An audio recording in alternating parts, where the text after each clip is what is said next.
अस्सलामुअलैकुम, welcome back to my YouTube channel. आज हम आपको बताने लगे हैं देसी स्टाइल में आलू गोश्त बनाने का तरीका। ये हमने चूल्हा ऑन कर लिया है। देचकी के अंदर हमने दो तीन अदद प्याज लिए थे और 4 जवे लहसुन के लिए थे और थोड़ा सा टुकड़ा अदरक का लिया था जो कि हमने ग्राइंड कर लिया। प्याज को मिक्स करने के साथ ही हम इसके अंदर अपने टमाटर भी ऐड कर देंगे और फिर इसको पकाएंगे हल्की आंच पर या दरमियानी आंच पर ताकि इनका पानी सूख जाए।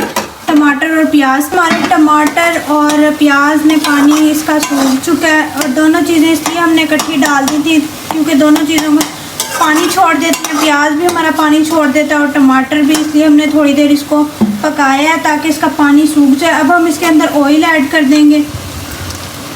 ऑयल ऐड करके साथ इसको उसमें फ्राई करेंगे, प्याज और टमाटर को। फिर उस फ्राई करने के बाद हम इसके अंदर साथ ही चिकन ऐड कर देंगे। फ्राई हो गया, अब हम चिकन इसके अंदर अपना ऐड करने लगे हैं। सारा चिकन ऐड कर दिया है। चिकन ऐड करके चिकन को फ्राई करेंगे ताकि हमारे चिकन का कलर जैसे ही हमारे चेंज होगा फिर हम अपने इसमें मसाले ऐड करेंगे। देख सकते हैं हमारे चिकन का कलर चेंज हो गया और हमारा चिकन फ्राई हो गया। अब हम इसके अंदर साथ ही अपने मसाले वगैरह ऐड कर देंगे।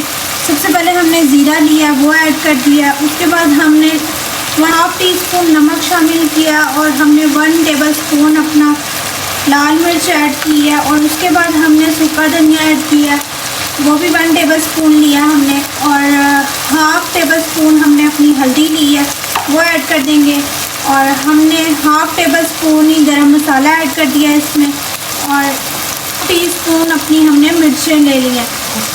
मसालों को अब हम चिकन के अंदर मिक्स कर लेंगे। अच्छे से चिकन भुनाई कर लेंगे इसकी भुनाई हमने अच्छे से करनी है ताकि हमारा चिकन गल जाए भुनाई के वक्त ही। और फिर हम इसके अंदर 2 चम्मच अपना दही ऐड कर देंगे।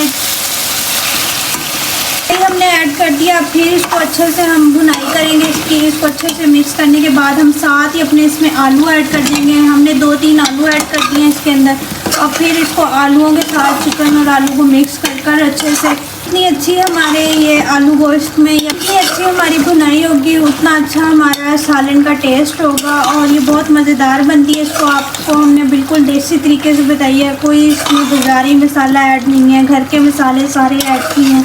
ये अच्छे तरीके से ये भुनाई हो चुकी है, आप देख सकते हैं ये कितनी मज़ेदार लग रही है। अब हमने इसके अंदर पानी ऐड करना है। मैं इसमें 1.5 गिलास पानी का ऐड करूँगी। आप अपने अंदाजे से पानी ज़्यादा कम कर सकते हैं जितना आपने शोरबा रखना है। मैं अपना पानी ऐड कर रही हूँ इसके अंदर क्योंकि हमने आलू गोश्त बनाना है शोरबे वाला।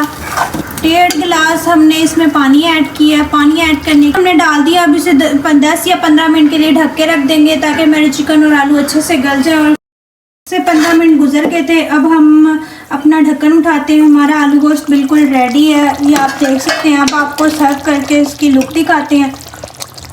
ये हमारे आलू गोश्त की फुल एंड फाइनल लुक है, ये आप देख सकते हैं कितने मज़ेदार लग रहे हैं और इसकी खुशबू भी बहुत मज़ेदार आ रही है। बिल्कुल आपको देसी तरीके से ये रेसिपी बताई है। अगर मेरी वीडियो पसंद आई हो लाइक कमेंट शेयर लाजमी कीजिएगा।